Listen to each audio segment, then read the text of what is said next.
What are the problems and why should I care?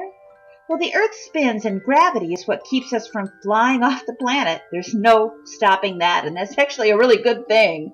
So, what's the problem? Well, the first problem is a natural problem. You can't fight gravity. The same gravity that causes snow and rain to fall to the ground also causes flooding of low-lying areas.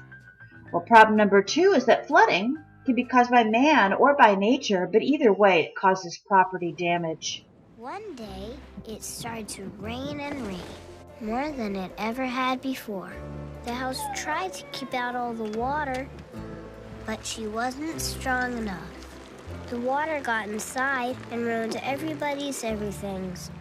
The truth is, you don't even have to live near the water to experience drainage issues because Libertyville is in the Upper Des Plaines watershed, and water, well, it drains here.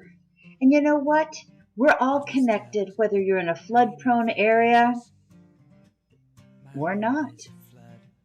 Why? Because we're all connected by the aquifers, those underground streams, and by our storm and sanitary sewer systems that may have been designed like 50 years ago. What happens to a neighbor affects you. What affects one affects us all.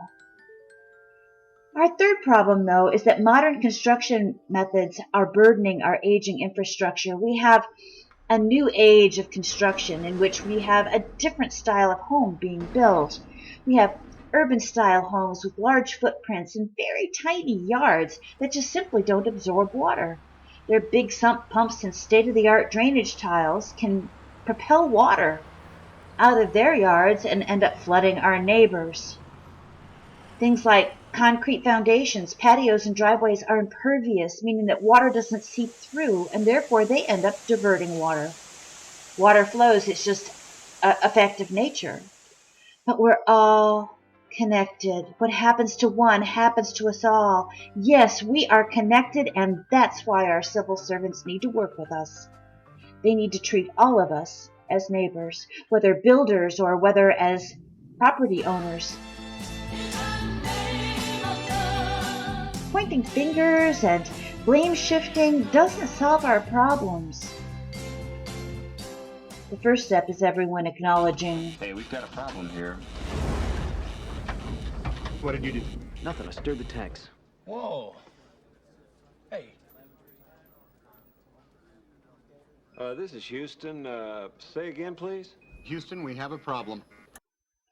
it's not Houston's problem or even just Libertyville, it's throughout our watershed communities. And it's our problem, and it's time for us to consider our neighbors. The one who is caring for aging parents, the one who maybe is out of work, the single mom who's just getting by, or our fixed income elderly who are sad and scared because they don't have the money. Sure, you're my neighbor too, and you have rights, but my neighbors in Libertyville have spent $10,000 to upwards of $50,000 each of their own money. Hey, is anybody listening out there? Yikes.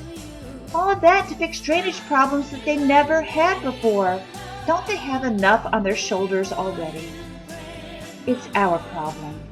We must consider our neighbor and demand things like front-end analysis before development on flood-prone vacant lots or residential teardowns, which can only create problems like that sewer nightmare we've recently seen on Apley, which cost village taxpayers $25,000 and the developer another $25,000.